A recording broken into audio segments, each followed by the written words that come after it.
Super ಕೆಲಸಗಳು. ಜೊತೆಗೆ ನೋಡಿ, ಅನಧಿಕೃತ ಹೋರ್ಡಿಂಗ್ ವಿರುದ್ಧನೂ ಕೂಡ ಸರ್ಕಾರ ಈಗ ಸಮರ ಸಾರ್ತಾ ಇದೆ. ತೆರಿಗೆ ಕಟ್ಟಿ ಲೈಸೆನ್ಸ್ ಪಡೆದು ಹೋರ್ಡಿಂಗ್ ಹಾಕಬೇಕು. ಬೇಕಾಬಿಟ್ಟಿಯಾಗಿ ಎಲ್ಲೆಲ್ಲಂದ್ರಲ್ಲಿ ಹೋರ್ಡಿಂಗ್ಸ್ ಹಾಕೊಂಡಿದ್ರೆ ಅಂಥವ್ರಿಗೂ ಕೂಡ ತಕ್ಕ ಶಾಸ್ತಿ ಆಗತ್ತೆ ಅಂತ ಬೆಂಗಳೂರು ಅಭಿವೃದ್ಧಿ ಸಚಿವ ಕೃಷ್ಣ ಬೈರೇಗೌಡರು ಹೇಳಿದ್ದಾರೆ. ಅನಧಿಕೃತ ಹೋರ್ಡಿಂಗ್ಸ್ ವಿರುದ್ಧ ಸರ್ಕಾರ ದಿಟ್ಟ ಕ್ರಮವನ್ನ ಕೈಗೊಳ್ಳುತ್ತೆ ಅನ್ನುವಂಥದ್ದನ್ನು ಹೇಳಿದ್ದಾರೆ.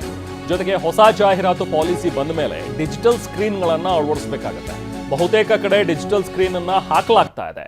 ಆದರೆ ಅನಧಿಕೃತವಾಗಿ ಎಲ್ಲೆಲ್ಲಿ ಇನ್ನೂ ಹೋರ್ಡಿಂಗ್ಸ್ ಅನ್ನ ಹಾಕ್ತಾರೋ ಅಂಥದ್ದೆಲ್ಲನೂ ಕೂಡ ನಾವು ತೆರವುಗೊಳಿಸ್ತೀವಿ ಅನ್ನುವಂಥ ಒಂದು ವಿಚಾರವನ್ನ ಕೃಷ್ಣ ಬೈರೇಗೌಡರು ಹೇಳಿದ್ದಾರೆ. ಹಾಗೆ ಇನ್ನೊಂದು ತುಂಬ ಚೆನ್ನಾಗಿ ಹೇಳಿದ್ರು ಅವರು, ಅಕಸ್ಮಾತ್ ಯಾರಾದರೂ ಪ್ರೈವೇಟ್ ಜಾಗದಲ್ಲಿ ನೀವು ಕ್ಲೀನ್ ಮಾಡ್ಕೊಳ್ಳಿಲ್ಲ ಅಂದರೆ ನಾವು ಮಾಡಿಸ್ತೀವಿ, ಗೊತ್ತಿದೆ ನಮಗೆ ಮಾಡಿಸೋದು, ಬಟ್ ಅದರ ಕಂಪ್ಲೀಟ್ ಖರ್ಚನ್ನ ನಾವು ತೆರಿಗೆ ಇದಕ್ಕೆ ಸೇರಿಸ್ತೀವಿ. ನಿಮಗೆ ನೀವು ತೆರಿಗೆ ಕಟ್ಟುವಾಗ ಅದನ್ನು ಕಟ್ಟಲೇಬೇಕಾಗತ್ತೆ ಅನ್ನುವಂಥ ಒಂದು ಮಾತುಗಳನ್ನು ಹೇಳಿದ್ದಾರೆ.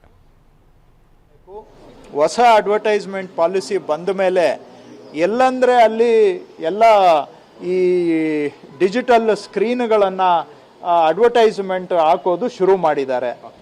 ಅದರಲ್ಲಿ ಯಾರು ಲೈಸೆನ್ಸ್ ತಗೊಂಡಿಲ್ಲ ಏನೂ ಕೂಡ ಲೆಕ್ಕ ಇಲ್ಲ. ಯಾರು ಅಪ್ಲೈ ಮಾಡಿದ್ದಾರೆ ಅವ್ರಿಗೆ ಲೈಸೆನ್ಸ್ ಕೊಡಬೇಕು. ಯಾರು ಲೈಸೆನ್ಸ್ ಇಲ್ಲದೆ ನಡೆಸ್ತಾ ಇದ್ದಾರೆ ಅದಕ್ಕೆ ಕೂಡಲೇ ಕಡಿವಾಣ ಹಾಕಬೇಕು. ಇದು ತೆರಿಗೆ ಬರಬೇಕು, ಅವರೆಲ್ಲ ತೆರಿಗೆ ಕಟ್ಟಿ ಲೈಸೆನ್ಸ್ ತಗೋಬೇಕು. ಅಕ್ರಮವಾಗಿ ನಡೆಸ್ತಾ ಇರೋದಕ್ಕೆ ಕಡಿವಾಣ ಹಾಕಬೇಕು ಅಂತಲೂ ಕೂಡ ನಾನಿವತ್ತು ಅಧಿಕಾರಿಗಳಿಗೆ ಸೂಚನೆ ಕೊಟ್ಟಿದ್ದೇನೆ. ಹೊಸ ಅಡ್ವರ್ಟೈಸ್ಮೆಂಟ್